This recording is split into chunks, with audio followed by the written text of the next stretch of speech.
कृपा मंडळीने बसावं.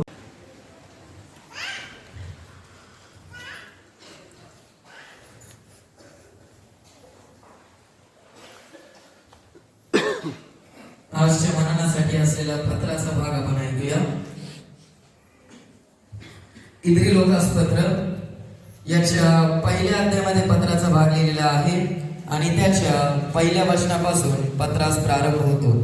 इब्री लोकासपत्र याच्या पहिल्या अध्यायामध्ये पत्राचा भाग लिहिलेला आहे आणि त्याच्या पहिल्या वचनापासून पत्रास प्रारंभ होतो.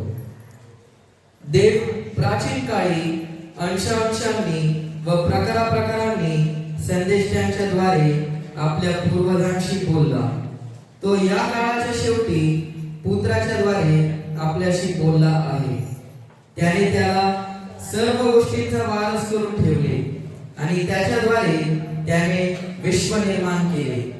हा त्याच्या गौरवाचे तेज व त्याच्या तत्वाचे प्रतिरूप असून आपल्या सामर्थ्याच्या शब्दाने विश्वधार आहे आणि स्वतः आमच्या पापांची शुद्धी केल्यावर तो ऊर्ध्वलोकी राजवैभवाच्या उजवीकडे बसला. ज्या मानाने त्याला वारशाने देवदूतांपेक्षा श्रेष्ठ नाव मिळाले आहे त्या मानाने तो त्यांच्यापेक्षा अधिक श्रेष्ठ आहे. कारण त्याने कोणत्या देवदूताला कधी असे म्हटले, तू माझा पुत्र आहेस, आज मी तुला जन्म दिला आहे.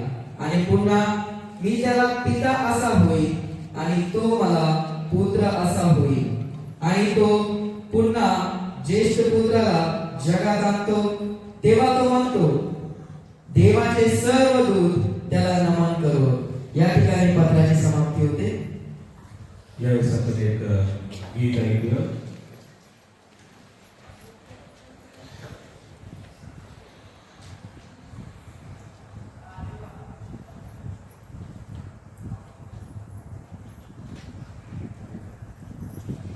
गीत गाणं